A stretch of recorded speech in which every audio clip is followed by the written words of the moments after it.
Hello friends, welcome again. Friends, when we study criticism, when we study literature, we come across different types of criticism. How? Let me tell you. See, because there are hundreds and thousands of critics in literature, and every critic has his own different approach to look at literature. One critic who is a feminist, who believes in feminism, he tries to analyze one particular work of art from feministic perspectives, and that's why his analysis will be feministic criticism. In the same manner, one who believes in structuralism, he has his own new approach to work with the work of art, and that's why his criticism will be structuralist criticism. So that's why we have different types of criticism in literature. In this video lecture, we are going to discuss each and every these different types in detail. As you can see on the screen, we have legislative and judicial criticism, we have inductive and biographical and historical criticism. In the same manner, we have comparative criticism, descriptive criticism, we have textual or formalistic criticism, we have psychoanalytical criticism. The latest development during the 20th century, we have cultural criticism, eco-criticism, and so on. Okay, there is a long list of the types of literature, but I have taken very important specific types of criticism which are most popular. Let's now begin with the first kind, that is legislative criticism. This is considered as the most ancient type of criticism. You must have heard the names of Aristotle, Plato, and Longinus, right? They were the ancient critics, they were the lawgivers, okay? So, legislative criticism means the criticism in which the critic prepares the laws, the rules, regulations of how to write literature.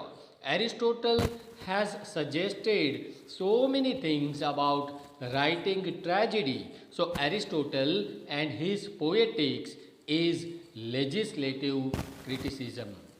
These critics, they generally make a survey of the most popular masterpieces of their times. Not only of their times, they also study and analyze the past great works of art written in their literature, and after making a survey of all such masterpieces of all literatures, they derive some rules, some regulations of writing literature. That's why they are called the lawgivers, and their criticism is considered as the legislative criticism. Second type of criticism is judicial criticism. This type of criticism examines the specific work of art on the basis of the rules which are given by the legislative critics. Okay, say for example, Aristotle gave the norms that we must follow the unity of time, place, and action. This is one law given by Aristotle. So the judicial critic, he tries to examine whether the author has followed this rule while writing this drama or not. Okay, so legislative critique is basically concerned with how the rules are applied in the works of art. Dr. Samuel Jonson is considered as an important judicial critic. Why? Because he has written the lives of the poet. Dr. Jonson, who lived during the 18th century, in this Lives of the Poet, he has written his comments, his analysis on the poetry written by 52 individual poets of the 16th and 17th and 18th centuries. Okay, third kind of criticism is inductive criticism. This inductive criticism is liberal in approach. It is romantic in approach. Why? Because the inductive critique, he does not follow the established rules and regulations given by the legislative critiques. Okay, he discards, he rejects the rules and basic principles while analyzing a work of art. Inductive criticism invites newness, okay, innovation in literature. Say, for example, a critic examines a work of art and tries to find out the merits of the work and formulates a new critical theory based on that work. If I give you an example, then Shakespeare during the 16th century, he wrote comedies and he innovated a new concept of writing comedy which was different from the established principles of writing comedy which you find in Greek literature during the ancient times. So Shakespeare rejected the classical concept of comedy.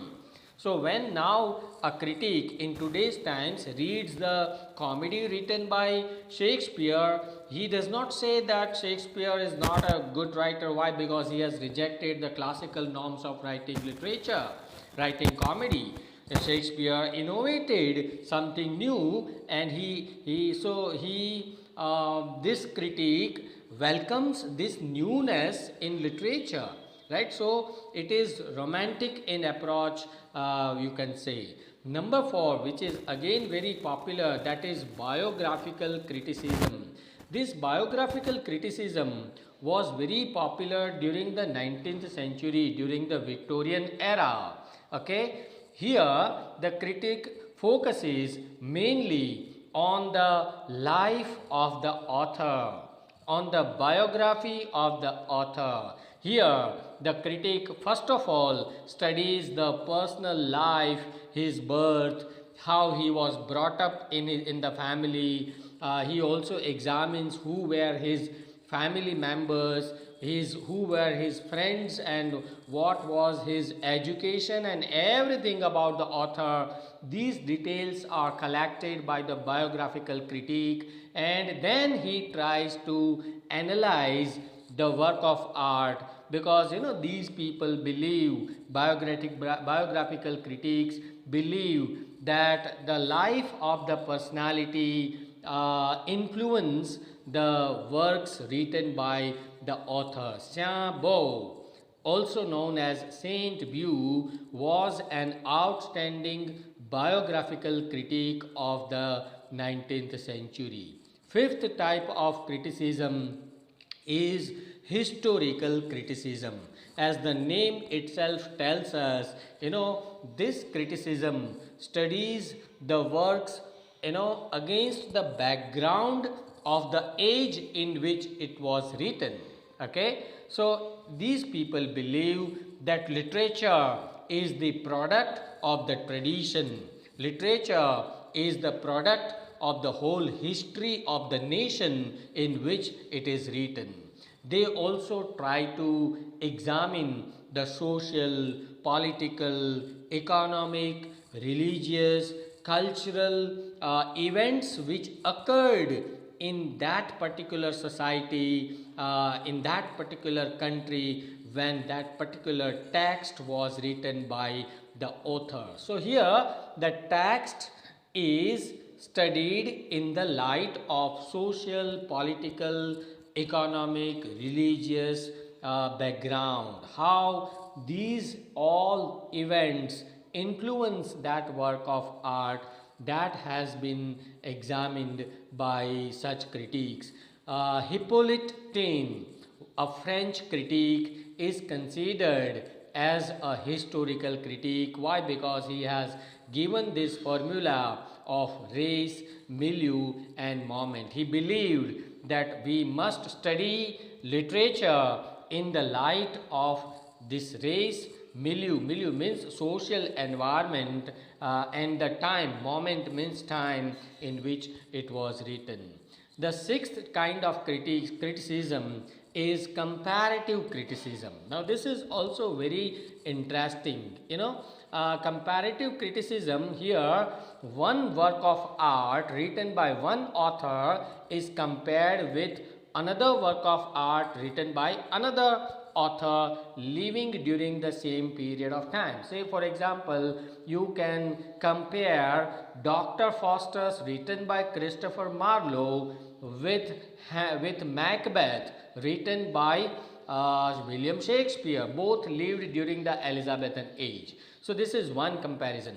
Another comparison done by these people is comparison of one work of art written by the author, and you compare that work of art with the author's another work of art. Say for example, Mr. A writes one drama and the same Mr. A writes another drama. Both can be compared, because comparison enlightens you, right? Not only this, comparison is also done on a larger scale. Say for example, you can compare Kalidasa, the poet of Sanskrit literature, with William Shakespeare, the poet and dramatist of English literature, right? So by comparing, you try to analyze the merits and demerits of the authors. John Dryden has been considered as the father of comparative criticism, because he has compared the French drama with English drama. He has compared the ancient drama, classical drama with modern drama. So that is comparative criticism. Another type is descriptive criticism. Descriptive criticism mainly, they try to examine the work of art from their own perspectives. The authors themselves write criticism in order to justify their works of art. Say for example, Ben Jonson wrote the comedy of humors, which was a different kind of comedy. In order to justify this different kind of comedy, Ben Jonson writes one preface to his play, to his drama. That preface is what? That preface is a commentary on his own drama. To justify his own drama, such comments, such criticism is known as descriptive criticism. Legislative critic tells you how you should write literature. He makes the rule, legislative critic. But descriptive critic says how I have written my work, why I have written in this manner and how I have written this work of art. So he tries to justify. Ben Jonson, William Wordsworth, S.T. Coleridge, Wordsworth and Coleridge, they published lyrical ballads and they wrote a preface to lyrical ballads. So preface to lyrical ballads is this kind of criticism. Next we have formalistic criticism, which is also known as textual criticism, which came into existence during the 20th century, in the beginning of the 20th century. This kind of critique adopts a kind of scientific approach. Here they reject the biographical and historical kind of criticism. They believe they focus mainly on the text. For them, there is no author, there is no importance of studying the life of the author, mind and personality of the author. Here, the critic mainly focuses on the grammar, on the language, on the words used by the poet, how the syntax is used, different literary devices used by the poet, how they give us aesthetic pleasure. that has been examined by the formalistic critics. In the beginning of the 20th century, we have some great critics like Richards, I.A. Richards, T.S. Eliot, Rolla Barthes. They are known as formalistic critics. Another type of criticism is psychoanalytical criticism. If you examine the beginning of the 20th century, there was a fast development of psychology in the hands of Sigmund Freud, Jung and Bergson. Okay, so psychology was developing. This development of psychology also influenced English literature. Now, there were some critics during the 20th century who tried to analyze the works of art from psychological point of view. They tried to see how the inner psyche or the inner reality of the character is projected in the works of art.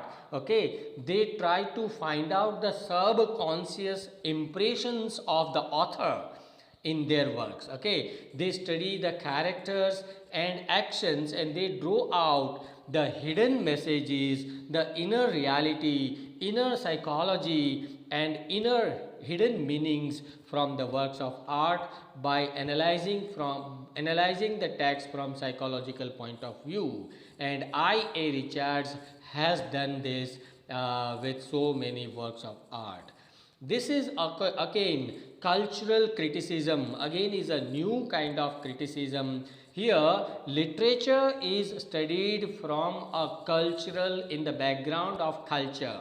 How the culture's beliefs, values, laws, all these things are reflected in the work of art. Okay, the cultural critique mainly believes that true work of art echoes the tradition, the culture in which it is written. For example, the cultural criticism interprets Joseph Conrad's Heart of Darkness, again a very popular text. If you read this work, Heart of Darkness, written by Joseph Conrad, then you find out how the European imperialists, they subjugated the local people, how race conflict, black and white conflict is presented. So these are all things related to culture, how religion has been represented by the author, which is related to culture.